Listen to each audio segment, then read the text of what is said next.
pues no tenemos a veces, estamos de más holgados porque no tenemos ninguna persecución, no tenemos preocupación de esas y a veces nos desestresamos y nos olvidamos de todo eso y nos ocupamos de otras cosas que no son, como decía Pablo en la mañana, que no producen ni una gota de agua para el alma. Y pues qué bueno que nos preocupemos, ¿verdad? Porque yo cuando siempre que platico, y no para asustarnos, ¿verdad?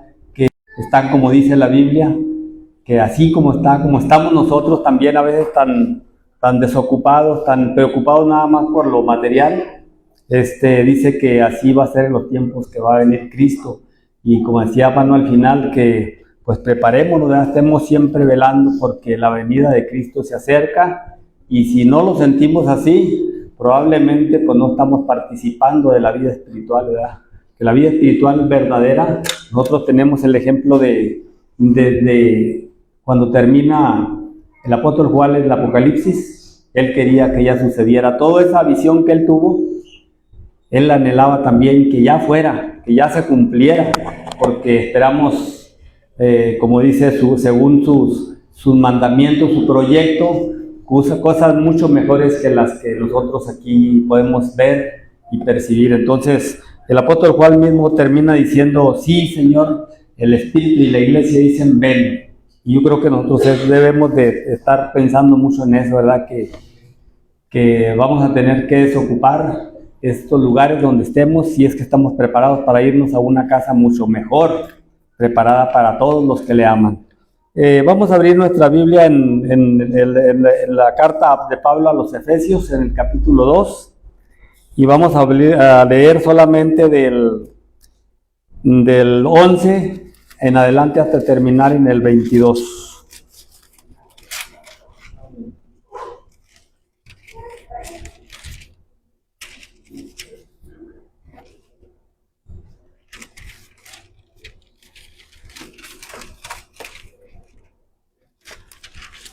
Muy bien, ahí la tenemos, vamos a hacerlo todos juntos. Dice así la palabra de Dios. Dice, por tanto, acordaos de que en otro tiempo vosotros los gentiles, en cuanto a la carne, erais llamados incircuncisión por la llamada circuncisión hecha con mano en la carne.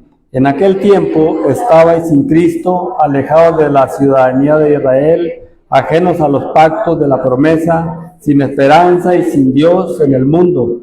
Pero ahora en Cristo Jesús, vosotros los que en otro tiempo estabais lejos, habéis sido hechos cercanos por la sangre de Cristo, porque en Él es nuestra paz, y de ambos pueblos hizo uno, derribando la pared intermedia de separación y aboliendo en su carne las enemistades de la ley, de los mandamientos expresados en ordenanzas, para crear en sí mismo de los dos un solo y nuevo hombre, haciendo la paz, y mediante la cruz reconciliar con Dios a ambos en un solo cuerpo, matando en ella las enemistades, y vino y anunció las buenas nuevas de paz a vosotros que estabais lejos y a los que estaban cerca, porque por medio de él los unos y los otros tenemos entrada por un mismo espíritu al Padre. Así que ya no sois extranjeros ni advenedizos, sino conciudadanos de los santos, miembros de la familia de Dios, edificados sobre el fundamento de los apóstoles y profetas, siendo la principal piedra del ángulo Jesucristo mismo, en quien todo el edificio bien edificado va creciendo para ser un templo santo al Señor, en quien vosotros también sois juntamente edificados para morada del Dios en el Espíritu. Amén. Oremos. Padre amado, gracias, Señor, por tu palabra, gracias porque encontramos en ella la fuente de vida eterna, porque encontramos en ella, Señor, la voluntad tuya hacia nuestras vidas, Señor, y con gratitud, Señor, oramos, Señor, y te decimos que hiciste el sacrificio más grande que no podía nadie haberlo hecho, Señor. Lo hiciste en esa pureza y en esa santidad para que nosotros pudiéramos participar, Señor, de esa misma naturaleza que tú tienes, Señor. Te pedimos que esto que sobra, esto que todavía queda de residuos del pecado en nuestras vidas, Señor, que cada día, Señor, vaya quedando atrás, Señor, que esos hábitos, esas costumbres o esas situaciones que no te agradan, Señor, que en nuestra vida que sean siempre cambiados, Señor, que nos enseñes cada día, Señor, a obedecerte, a hacerte fieles, Señor, y a prepararnos, Señor, para, como dice tu palabra, para ser una novia, Señor, sin mancha y sin arrugas, Señor. Te pedimos que sigas con nosotros, que bendigas a cada uno de nuestros hermanos aquí, Señor, y a aquellas personas que se juntan, se reúnen también para alabarte y bendecir tu nombre donde quiera que estén en el mundo, Señor, con persecuciones y a veces escondidos por cuestiones de los peligros que hay de persecución, Señor. Que tú avives, Señor, esa obra en nosotros, que tenemos toda la libertad, Señor, que tenemos todas las facilidades, Señor. Que tú pongas en nosotros ese deseo ardiente, Señor, que esa lumbrera que arda en nuestra vida y en nuestro corazón para poder ser, como veíamos en la mañana, ser una lumbrera, ser alguien que cuando camine, Señor, va caminando, llevando la paz, Señor, manifestando tu misma gloria como lo hacías tú, Señor, en el desierto con tu pueblo al caminar la nube y la columna de fuego, Señor. Que pues esa manifestación del creyente sea siempre en cada momento donde se mueva, Señor, que cuando nos movemos veamos como ellos lo hacían, que le llamaban el Shekinah, Señor, que nosotros veamos esa gloria, Señor. Cada vez que nos movamos veamos tu gloria y tu manifestación, Señor, en nuestras personas, Señor, en cada una de los que estemos aquí, Señor, que tú hagas perfecta tu obra, Señor. Te pedimos todo esto en el nombre de Cristo Jesús, Padre. Amén. Pues el título que dice ahí en la Biblia, dice el amor que excede a todo conocimiento. No es ese, ese es otro, salvos por gracia, pero ese salvo por gracias es el amor que excede todo, porque yo creo que no hay palabras realmente que complazcan o que cumplan completamente el propósito que nosotros vemos en nosotros al haber sido alcanzados por su gracia, porque pues nos vemos cada día en nuestro caminar cuántas faltas hay en nuestra vida y cómo Él se fijó en nosotros, cómo Él se manifestó a nosotros, como veíamos también en la escuela dominical, cómo Dios se manifestaba y cómo siempre va a ser así. Nosotros nunca nos manifestamos a Él primero, sino que Él nos buscó, siendo que nosotros éramos los que lo habíamos ofendido. Él nunca nos ofendió, Él no tenía por qué buscarnos, pero nos quiso buscar, y eso entra en todo lo que podemos llamar gracia, porque nosotros no merecíamos que después de ofenderle, después de menospreciarle, porque nosotros le despreciamos, igual que aquellos que le gritaban crucifícale, nosotros simbólicamente nosotros éramos aquellas personas. Entonces nosotros vemos cuánta gracia fue derramada en la cruz del Calvario, de tal manera que no podemos evaluar humanamente, porque es demasiado grande, de tal manera que nos tendremos que ir a otro concepto que tampoco lo podemos descifrar, que de tal manera amó Dios al mundo, porque decimos, es de tal manera que no hay lenguaje humano, no hay palabras, nuestra finita y limitada capacidad no alcanzan a dar, pero sí sabemos que fue un Dios maravillosamente grande, misteriosamente, podemos decir a nosotros, nos dio salvación, porque nosotros no podíamos saber, el mundo antiguo no lo pudo entender, no lo podía entender mucho, porque era demasiada la magnificencia de Dios que se les hacía que no fuera posible que viniera en un hombre nacido de una mujer, y que fuera esa la gloria de Dios, que esa fuera la manifestación, que es la manifestación más grande que puede haber habido, que Cristo se manifestó al hombre, y no lo podían entender la gente, y lo menospreció como un hombre nomás nacido de mujer, y no lo vieron como otra cosa, no lo vieron como el Dios encarnado, el Dios que se humanaba para estar con nosotros, y no lo entendieron. Y nosotros ahora sí nos vamos a lo que es el tema de aquí, que dice reconciliación por medio de la cruz. No es razonable para nadie que alguien que sabe que va a hacer un acto donde él va a morir, que vaya a hacerlo. No, cualquier persona cuando hacemos alguna cosa de riesgo pensamos que la vamos a librar, que vamos a tener una estrategia y donde vamos a librar el dolor y la muerte. Y sin embargo, él sabiendo que venía a morir, dijo yo, voy y alcanzo a dar salvación a mis criaturas. Nosotros vemos que como la gente se le hace fácil, se le hace poquito lo que es el sacrificio a veces, de tal manera que hasta lo quieren representar. Me platicaba hace poco tiempo un señor, platicaba conmigo, decía, no, yo también he andado en las Semanas Santas, yo también llegué a ser el Cristo. Entonces, pues a ese lugar llega a veces la gente, a que piensan que porque hacen ese drama, pues ya llegan a ser como un Cristo. Entonces ya son dignos de que Dios está muy contento con ellos, porque ellos ya fueron prácticamente el segundo, o un papel o una situación como aquella, y piensan que esa fue la experiencia de Cristo. Como también decía Pan en la mañana, mucha gente piensa que tiene más valor una cruz de oro que una cruz natural, aunque la cruz natural no tiene ningún valor, pero el que la tenía, porque así Cristo quiso que fuera. Cristo había podido proveer para que el día de su crucifixión hubieran usado el mejor material para que se adornara su cruz, pero no lo quiso hacer así. Incluso se quiso poner a la vista que él también, de alguna manera, porque todas las cosas las planeó él para su gloria, quiso que estuvieran dos ladrones acompañándolo. Entonces nosotros vemos que no es un espectáculo tan alentador como para decir, no, ese día va a ser mi evento más grande, quiero que esté en todos los noticieros. No, nada de eso, ¿verdad? Era el evento donde iba a ser más humillado, más menospreciado, para que nosotros en esa humillación alcanzáramos salvación. Entonces dice, por tanto, acordaos que en otro tiempo,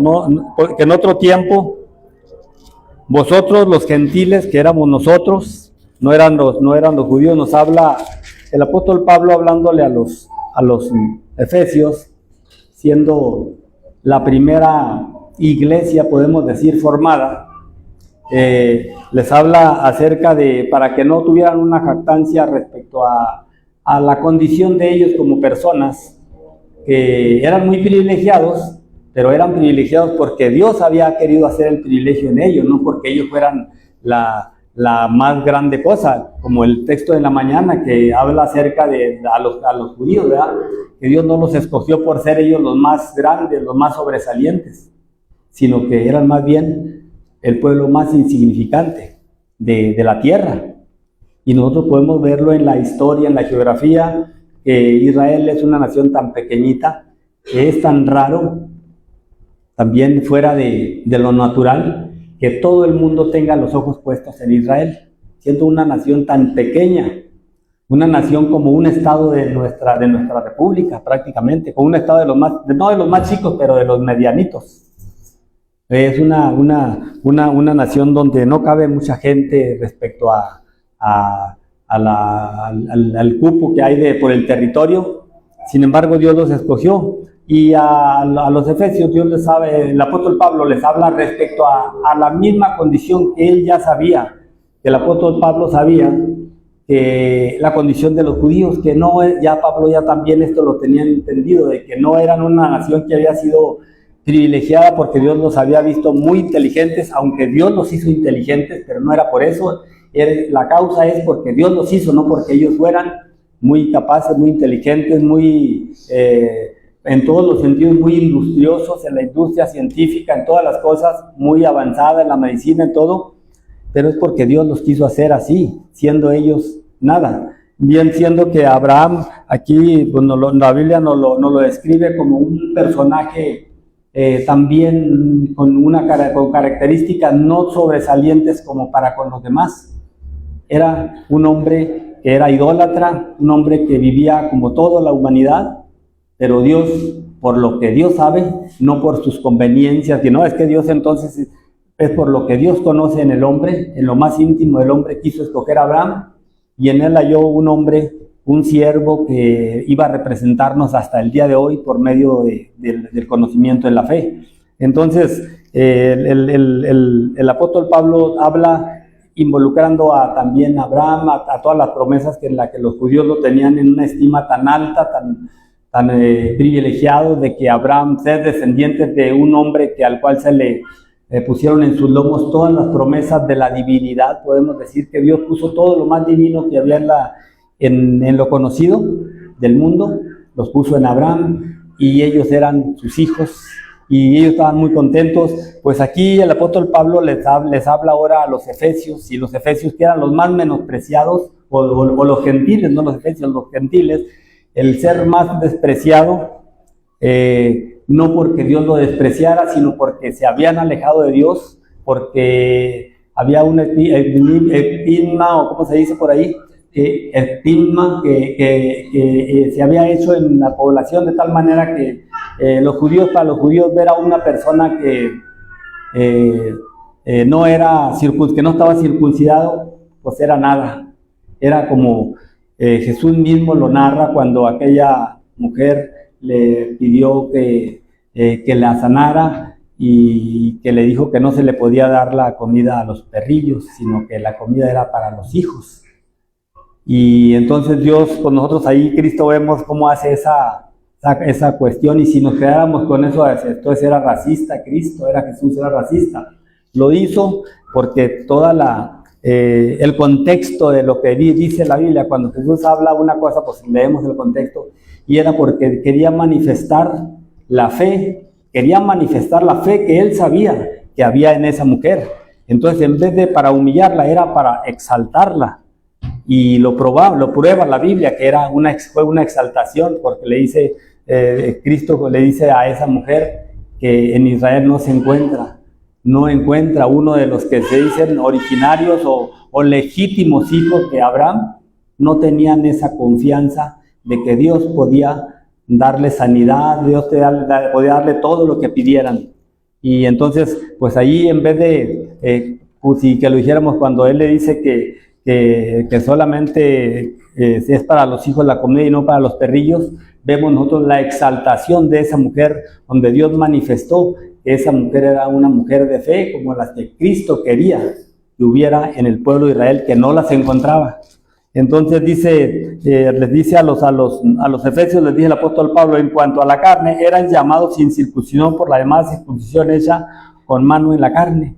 Y era para los judíos, tenían una manifestación rápida de saber si era una persona que tenía las bondades de Dios en él, o si no era un despreciado, un maldecido, o un incircunciso, como lo llamaban ellos. Es nomás saber si él ya era una persona circuncidada. Y pues no, entonces tú eres como un perro, o como un perrillo. Entonces dice que así era esa situación. Dice, en aquel tiempo estabais sin Cristo, alejados de la ciudadanía de Israel, y ajenos a los pactos de la promesa, y sin esperanza y sin Dios en el mundo. Y vemos nosotros aquí, dicen, estaban sin Cristo, como si fueran, que no existiera Dios, como que Dios los había abandonado a su suerte. Y no se refiere a eso, sino que ellos, en su misma forma en la que habían sido manifestadas las promesas a Abraham, ellos mismos habían buscado sus propios dioses, no que fueran ateos, pero ellos no se apegaban a las promesas, porque sentían que no eran de ellos. Ellos, al contrario, buscaban la competencia del pueblo de Israel, como hasta hoy en día lo vemos nosotros, que el pueblo de Israel tiene una competencia muy fuerte, que son los musulmanes. Israel busca a Jehová, nosotros buscamos a Alá. Que el pueblo cristiano el pueblo creyente busca a Cristo, nosotros buscamos a Mahoma, que es nuestro profeta, y todo de una manera de competencia. Entonces nosotros vemos aquí a los efesios, que los efesios ya habían creído en el Evangelio. El apóstol Pablo aquí no les está hablando acerca de que no creen, sino que son creyentes, y son la primera iglesia fundamentada en la iglesia, como la de las 7 iglesias, la iglesia de Éfeso. Entonces les está hablando acerca para que no se envanezcan, y que vean, como digo, de aquella mujer, para que vean la grandeza en la que Dios los ponía. Nosotros cuando vemos que no somos judíos y que hemos entendido el Evangelio, decimos, este es el poder de Dios. Esta es la de tal manera, lo de tal manera amó Dios al mundo. Yo estaba en esos que estaban perdidos, yo estaba en esos que era un perrillo, yo estaba en esos que estaba sin esperanza, porque cuando Dios llamó a Abraham, lo llamó de una ciudad donde había mucha gente. Él era uno de tanta gente. Dios lo llamó y a los demás se quedaron sin esperanza. El único que venía con la esperanza era él, porque Dios había dicho que iba a ser un pueblo, una nueva modalidad de un hombre modelo, para que él fuera quien manifestara la gloria de ese modelo que él iba a ser en la fe, que era Abraham, y los demás ahí se quedaron sin esa. Y nosotros dijimos, pero nomás uno de toda aquella generación, nomás ese había, al que Dios puso los ojos en él para hacer un modelo de un creyente verdadero. Y les está hablando acerca de eso. El apóstol Pablo le estaba hablando acerca que ellos, el pueblo gentil, no éramos un modelo. Nosotros éramos los menospreciados, los que nos habíamos dicho no nos interesa.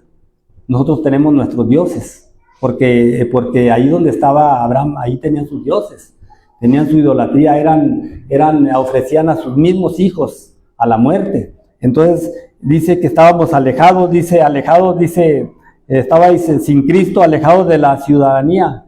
No teníamos las promesas, porque las promesas estaban en la ley, estaban en la circuncisión, estaban en los rituales, estaba toda la promesa para que Dios se manifestara en el hombre, en la obediencia a los mandamientos, y estaban sin ese conocimiento, sin esa ciudadanía, dice, ajenos a los pactos de la promesa. Nosotros, el pueblo antes de Abraham, o los vecinos de Abraham, no tenían, ni siquiera sabían de las promesas de Abraham. Y las promesas habían sido a Abraham y a la nación que iba a ser salida de sus lomos. Dice, sin esperanza y sin Dios en el mundo. Estaban sin esa seguridad.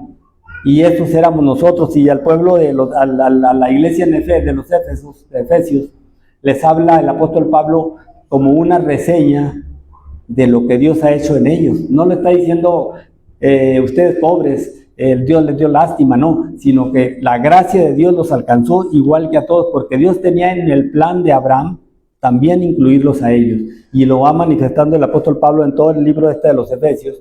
Lo manifiesta como Dios se manifestó, como Dios lo tenía planeado desde siempre.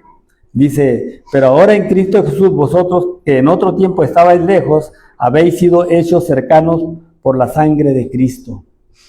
Y eso Jesús podía haberles dicho a la mujer aquella que le dijo que la comida era para los hijos, no para los perrillos. Sin embargo, Cristo no le quiso decir eso, porque él no había llegado como cuando María presentó a Jesús en la boda de Caná, que quería que ahí se manifestara y que ahí manifestara que él era el enviado de Dios, y que Jesús le dice, mujer, ¿qué tienes contra mí? ¿Que no sabes que no ha llegado mi hora? Porque la hora de él era cuando él iba a ser glorificado, cuando él iba a ir al Calvario, era su hora culminante, donde él iba a dar la gracia, donde iba a derramar su gracia manifiesta allí con su sangre. Entonces ya el apóstol Pablo aquí dice cómo nos hizo cercanos, dice, cercanos por la sangre de Cristo. Antes éramos sin esa esperanza. Podía un hombre hacerse judío también, nomás tenía que hacerse prosélito, tenía que circuncidarse y agarrar los rituales, y con ciertas restricciones respecto al templo, de que no se podía meter a los atrios de adentro, tenía que andar solamente en los atrios de los gentiles. Dicen que había un letrero, o había letreros, según Josefo, el historiador más antiguo de la Biblia, había un letrero donde decía, se prohíbe a los gentiles traspasar esta pared, y si alguno lo hace, es digno de muerte. Entonces, había sentencia para que el que quisiera entrar al lugar donde estaba la promesa de los judíos. A los atrios interiores no podía entrar.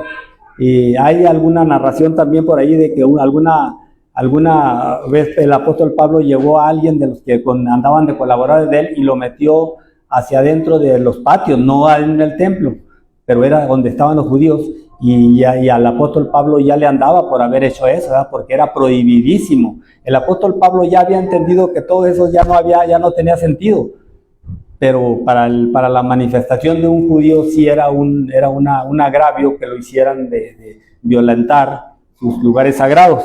Entonces dice, porque Él es nuestra paz. Por eso, ahora el apóstol Pablo sí puede decir, ya Él es nuestra paz. Cuando nosotros vemos la resurrección de Cristo, cuando se encontró con las primeras mujeres, que les dijo, paz a vosotros, porque apenas les dice, ahora sí, paz a vosotros, porque Él es nuestra paz. En Él ya estaba cumplido, Él ya había resucitado. Ya aquí cuando le está diciendo el apóstol Pablo, ya lo dice con un certificado, como cuando la gente lleva un certificado médico para alguna situación legal. Ya con un certificado, el apóstol Pablo les dice que Él es nuestra paz, que de ambos pueblos hizo uno, y derribando la pared intermedia de la separación.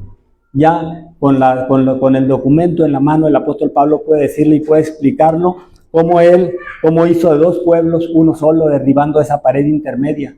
Y a nosotros nos enseña la Biblia, en toda la Biblia nos dice ya el Nuevo Testamento, donde dice que ya no hay judío ni griego, ya no hay gentil, ya no hay un judío, ya un judío cristiano. A veces nosotros cuando todavía oímos o vemos o sabemos y es judío, pero es un judío cristiano, no, ya no es un judío cristiano, ya es un cristiano. Porque la Biblia que dice que ya no hay judío. La gente un judío cuando se convierte ya no es judío, ya ahora es cristiano. Y un gentil cuando se convierte ya no es gentil, ahora ya es cristiano. En el sentido, en el caso espiritual. Entonces por eso dice que de ambos pueblos hizo uno, derribando la pared intermedia de la separación. Cristo, al morir en la cruz del Calvario, nos dio eterna salvación, que la tenía preparada desde siempre. No es que siempre se decidió en este momento que no, pues que también a los gentiles, porque parece ser que va a haber gentiles que sí quieran a Dios. No, es que Dios ya lo tenía provisto todo eso, ya lo tenía, pero Él tenía que pagar el precio, porque el precio para que un judío llegara al cielo era que tenía que ser redimido. No había otra manera, tenía que haber redención. No había manera, y el precio para que un gentil entrara al reino de los cielos tenía que haber redención igual. A veces cuando nos ponemos a pensar en los judíos, ay, qué grande privilegio, porque ellos tenían el mismo privilegio. El privilegio es que tenían que ser redimidos porque eran pecadores. Y el privilegio de los gentiles es que tenían que ser redimidos porque eran pecadores también. Dios así lo estipuló, así lo quiso manifestar. Y dice, derribando la pared intermedia de la separación, dice, y aboliendo en su carne las enemistades de la ley. Hasta ahí llegaba el argumento. Ahora sí, que tenían los judíos, hasta ese momento llegaba el argumento de los judíos para decir que eran perrillos. Se acababa lo de perrillos. Ya no había más perrillos. Si Jesús hubiera estado en este momento, cuando Pablo estaba diciendo esto, si lo pensáramos, lógicamente tenía que hacer primero el pago de la deuda que tenemos nosotros. También no le hubiera dicho a la mujer que los perrillos, ¿ya para qué? Entonces aquí ya no hay perrillos. Aquí dice, aboliendo en su carne las enemistades de la ley y los mandamientos. Ya no había ley. La ley decía lo que Jesús decía, porque Jesús cumplió la ley completamente. Por eso le tenía que decir a la mujer lo que le dijo, ¿eh? No para humillarla, para exaltarla, pero con la misma ley. Y dice, expresados en ordenanzas para crear en sí mismo de los dos un solo y nuevo hombre, haciendo la paz. Otra vez vuelve haciendo. Él tenía estipulado hacer esa manera, para salvar a unos y para salvar a otros. Nosotros podemos decir, bueno, entonces cuando Dios llamó a Abraham, pues abandonó al mundo. Lo abandonó, porque ya se fue nada más por una línea. Ya nada más va a haber salvación para los hijos de la descendencia de Abraham. ¿Y los demás qué? Porque ya él dice que lo iba a escoger para hacer una nación santa, para que un pueblo escogido, un pueblo que llevara las buenas nuevas, y lo escoge, y dice uno, ¿y el otro pueblo qué? El otro pueblo éramos nosotros. Dios lo abandonó. Dios nunca abandonó a nadie. Dios siempre tuvo un plan perfecto para poder dar salvación, y yo creo que no podemos pensar que hubiera otra fórmula de que el hombre alcanzara salvación, sino la que Dios hizo, apartando a Abraham. haciendo una distinción entre los hombres y apartando a Abraham. Pero todos los hombres, de alguna manera, vieron el testimonio de Abraham y anhelaron también pertenecer a ese pueblo, a esas promesas. Y nosotros estábamos también en ese pensamiento.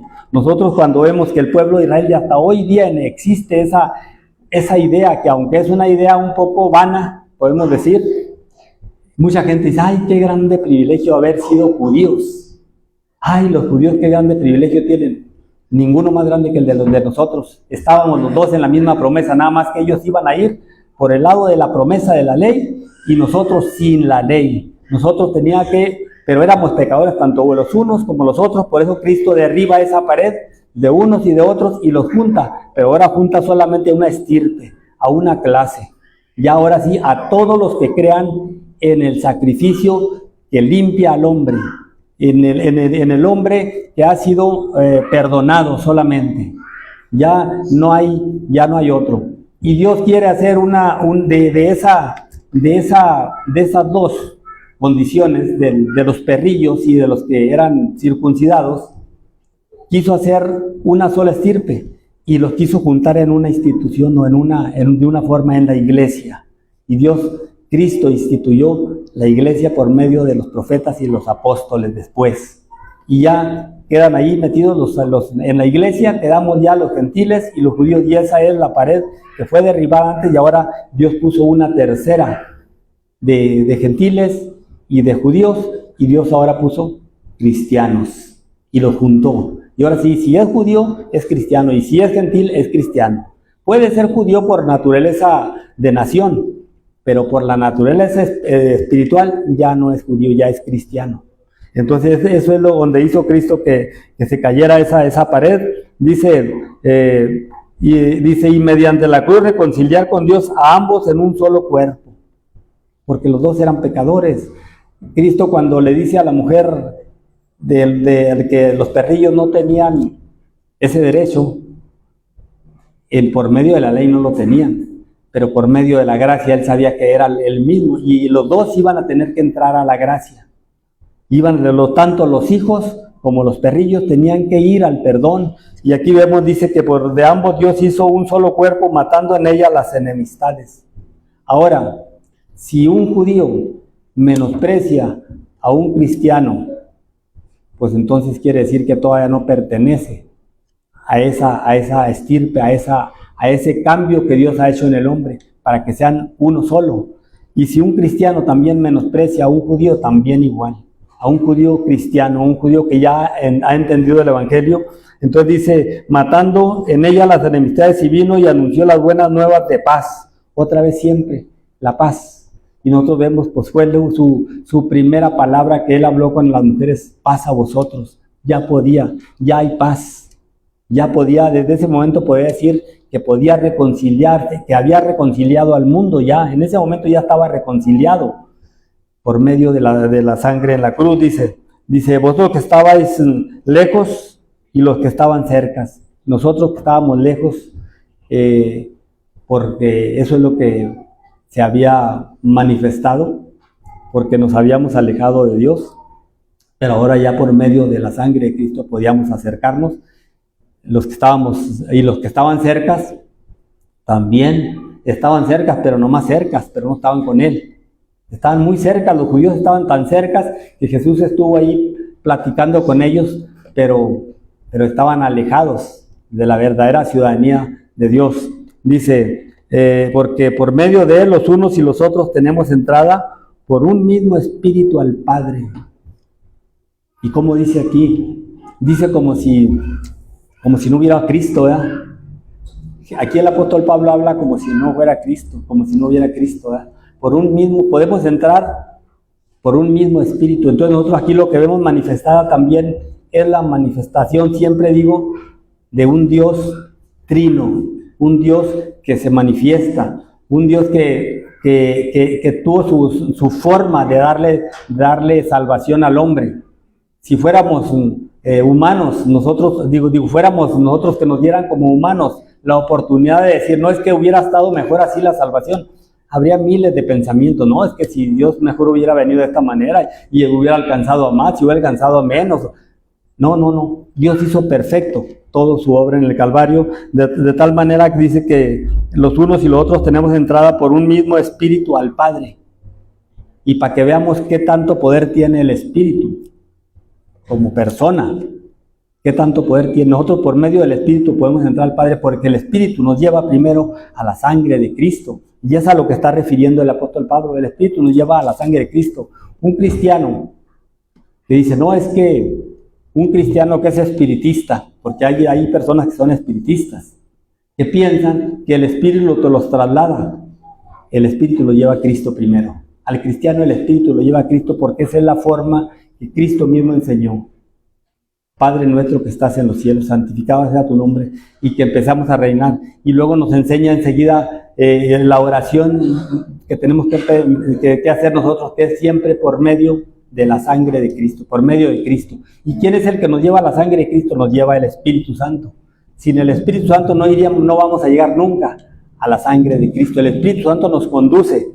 Dice, así que ya no sois extranjeros ni advenedizos, sino conciudadanos de los santos, conciudadanos. ¿De quiénes eran los santos? De los que habían sido las promesas, de los que estaban las promesas para ir al cielo, para estar en la presencia de Dios. Dice, santos y miembros de la familia de Dios. Ya somos miembros de la familia por medio de la sangre de Cristo. Ya no hay que el judío, no, pues es que él tiene más rango. No hay más rango. Platicábamos ahorita acerca de algún personaje que sale muy seguido en la radio, y ya lo he comentado aquí algunas otras veces, que dice que llegó al cielo una persona y pues ya llegó a la gloria. Dijo, ay, qué bonita está esta gloria, qué bonito está aquí el cielo. No, es esto, por eso yo es por lo que pedí perdón por mis pecados y su sangre me limpió. Ay, pues gracias a Dios que estoy aquí. Y lo hace en la explicación, ese que la persona que predica, lo agarró un ángel y le dijo, mira, vente, te voy a llevar a tu lugar. Y se lo llevó de una parte a otra. Y luego dice, él manifiesta algunas ciudades de Los Ángeles, California. Y luego dice que lo fue llevando a la parte más bonita, yo creo que Hollywood, o no sé dónde será lo más bonito.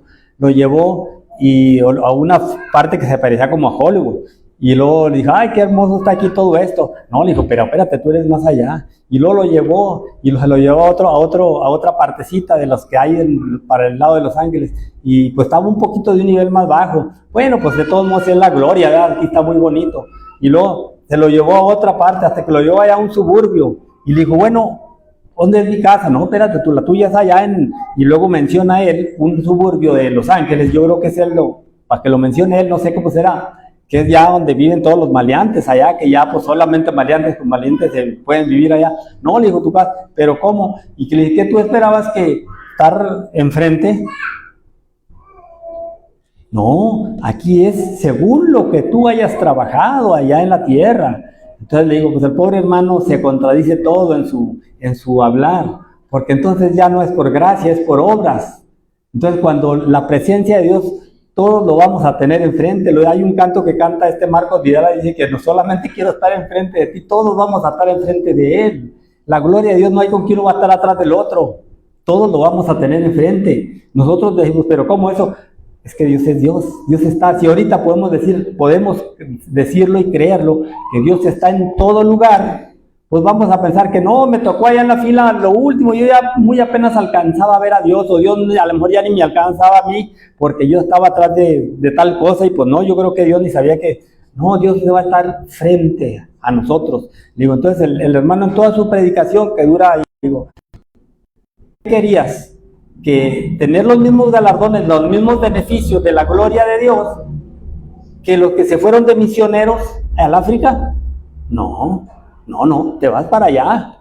Digo, no, pues entonces ya no es por gracia, ya es por obra. Entonces desbarata todo el ministerio de la obra, de la grandeza de Dios, que es por su gracia. Por gracia sois salvos. Y esto no es de nosotros, pues es un don de Dios. Entonces dice, así que ya no sois extranjeros ni advenedizos, sino conciudadanos de los santos, miembros de la familia de Dios. Y luego ahora sí, para que cada uno de nosotros tengamos en cuenta si sí somos si sí somos personajes de esa institución, de esa gloria que Dios quiere en su iglesia. Dice, edificado sobre el fundamento de los apóstoles y profetas. Y dice el comentarista hablando de esto, dice, no se está tratando del fundamento de los profetas del Antiguo, no, se está tratando de los del Nuevo Testamento. Y uno dice, bueno, pero si el mismo Nuevo Testamento nos manifiesta que los apóstoles y profetas pues ya no continúan en el sentido de como eran, ya no, pero nosotros ahora podemos profetizar y podemos ser apóstoles y profetas, pero en el sentido de manifestar lo que ya está escrito, no dar nueva palabra. No, la palabra de Dios es nueva cada mañana, pero la que ya Dios nos dejó. Jesús le dijo claro al hombre que estaba ahí padeciendo, al rico, le dijo, a Moisés y a los profetas tienen, a ellos oigan. Nosotros tenemos a Moisés y los profetas, aquí los tenemos. Cuando yo quiero saber, quiero consultar a Moisés, saber Moisés qué me dice, pues me pongo a leer allá desde Génesis para adelante. Y si yo quiero saber qué dice Isaías, pues me voy a Isaías. Y si quiero saber cómo le fue a Salomón, pues me voy allá a los proverbios, a ver cómo le fue. El pobre, mucha tristeza, mucha inseguridad. Salomón en ninguna parte de la Biblia muestra la seguridad de la salvación de él.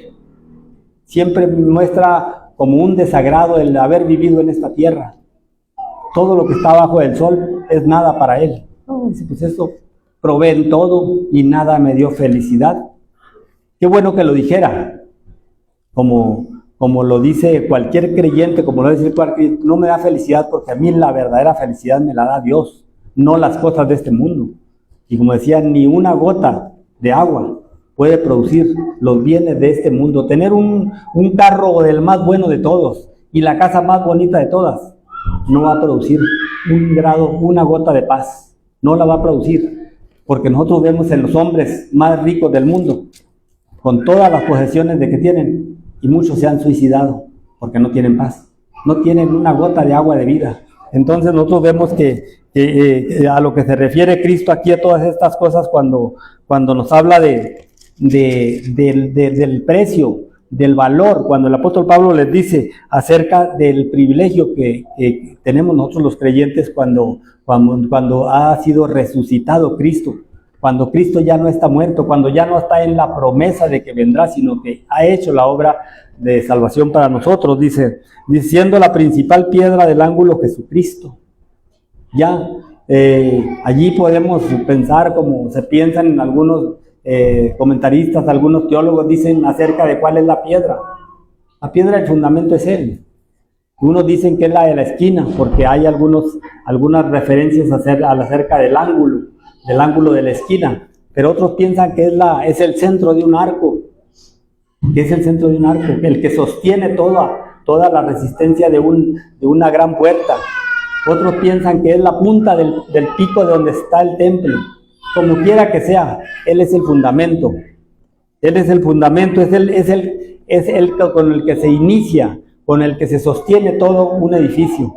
Entonces dice Jesucristo mismo, en quien todo el edificio bien coordinado va creciendo para hacer un templo santo al Señor. Y luego aquí nos habla de un organismo. Ya es un organismo.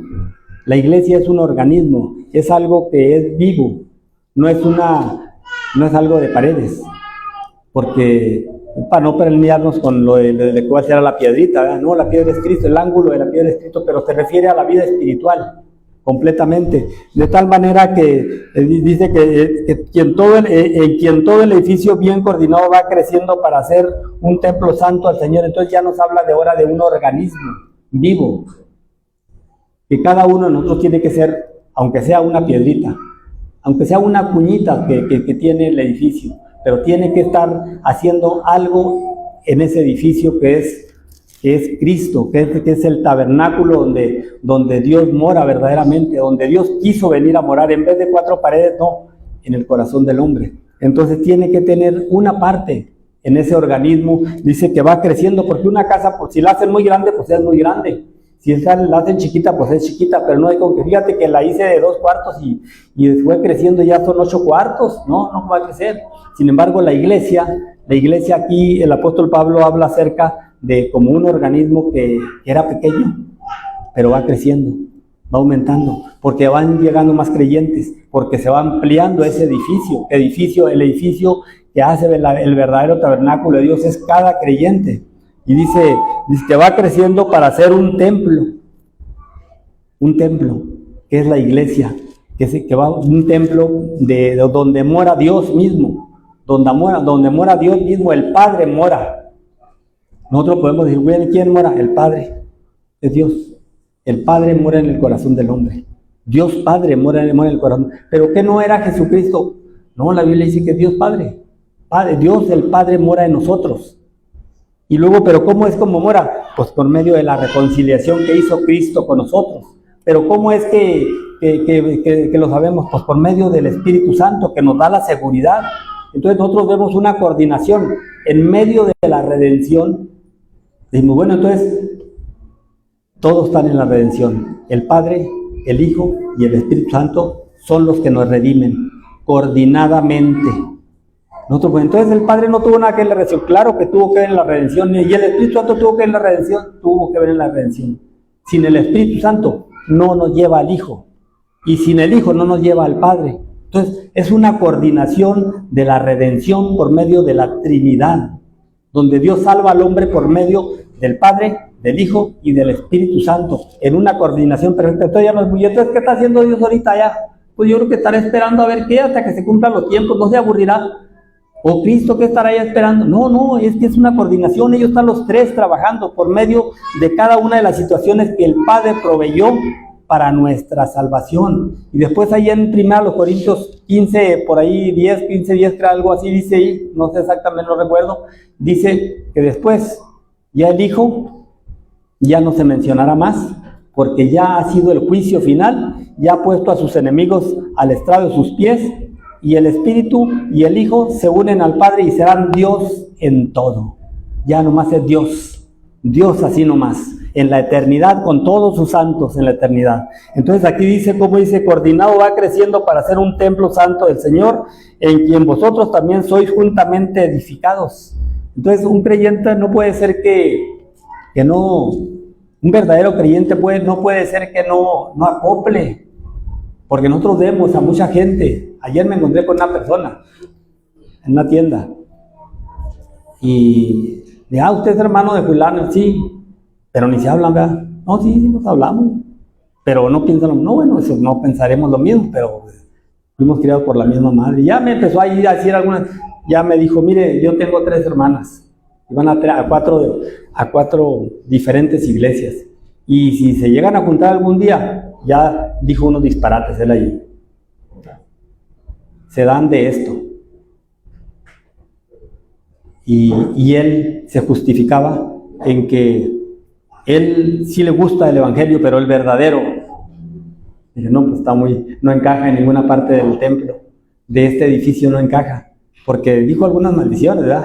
Dijo, yo también me reunía allá en Juárez, así, me reunía yo también en la iglesia, pero no, ya viendo que todo esto así, no, es que tenemos que, como piedras, tenemos que encajar en alguna parte del verdadero templo. ¿Cómo que en ninguna parte? Algo anda mal. ¿Podemos criticar a todos los demás y nosotros nos quedamos también afuera?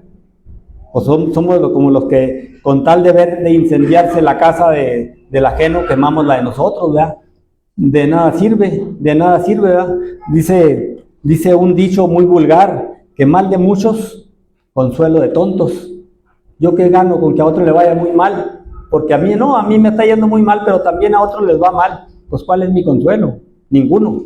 Entonces, no hay ningún consuelo para una persona que critica a cristianos malos y de él demuestra que también es un cristiano malo. Porque pues ya ni modo que diga, no, es que yo soy un cristiano de veras. Ya me empezó a platicar ahí acerca de las vestimentas y todas esas cosas, de los hermanos de hoy, que quién sabe qué. Y le digo, no, mira, cada persona es responsable de su vestimenta cuando es un creyente, porque la Biblia dice claramente que la mujer se debe de vestir de una manera decente. Y no hay una mujer que no sepa qué es la decencia. Todas saben. Que no sea una provocación. Todas saben. Dijo, eso sí, Eso sí, todas saben. Bueno, le dije, entonces ya es responsabilidad de cada quien. Si la persona y lo del hombre también, cómo anda en su manera de conducirse, es responsable, él sabe bien si está bien o está mal igual. Digo, entonces, eso es, pero no por eso yo no me salvo con que otros se peleen porque son de diferentes iglesias y yo ni siquiera estoy en ninguna. Entonces, no quepo. Entonces, la Biblia nos dice que no nos dejemos de reunir como algunos tienen por costumbre. Entonces, si no encajamos en algún lado, algo está mal. Algo está mal, dice, en quien vosotros también sois juntamente edificados para morada de Dios, de Dios en el Espíritu. Dios mora en nosotros, por medio del Espíritu nos certifica, y Cristo es el que aboga por nosotros, para que sean perdonadas nuestras equivocaciones cada día. Entonces nosotros vemos, como decía Pano en la mañana, acerca del pueblo de Israel, porque a veces, por ejemplo, en el unitarismo pelean y tienen razón, que la palabra Trinidad no aparece en la Biblia, no aparece como Trinidad, como la Shekinah, no aparece, pero la gloria de Dios aparece en todas partes, y esa es una Shekinah. Eso era lo del pueblo de Israel, como decía Pano en la mañana, cuando ellos venían una manifestación gloriosa de Dios, hasta se asustaban porque tenían miedo, porque decían, este es Dios manifiesto, vamos a morir, porque Dios es santo. Entonces, no existe la palabra esa, como dicen así, pero los judíos la celebran como cuando había una manifestación de la gloria de Dios, la manifiesta como una visita extraordinaria de Dios al hombre. Y nosotros en la Trinidad la vemos como una deidad completa que da eterna salvación al hombre. Que Dios quiso hacerlo de esa manera para darnos salvación y estar siempre acompañados por el Padre, estar acompañados por el Hijo y estar acompañados por el Espíritu Santo. Y no decimos, no, pues es que ahorita al que traigo ahorita es al puro Espíritu. No podemos traer el Espíritu si no traemos a Dios. No, al que traigo nada más es a Dios. Si no traemos a Cristo también ahí en el mismo Dios, no existe una cosa. Entonces nosotros tenemos que traer a un Dios que se manifiesta de una manera que nosotros decimos, ¿por qué? Porque Él así lo hizo, porque es Dios. Porque es Dios. Entonces nosotros podemos ver pues que tendremos que manifestar nosotros que somos aunque sea una parte pequeña de ese edificio que es la iglesia, que sigue creciendo, que es un organismo. Ojalá y cada uno de nosotros así lo pensemos y queramos pertenecer a ese organismo, ¿verdad?, donde mora Dios. Dios les bendiga.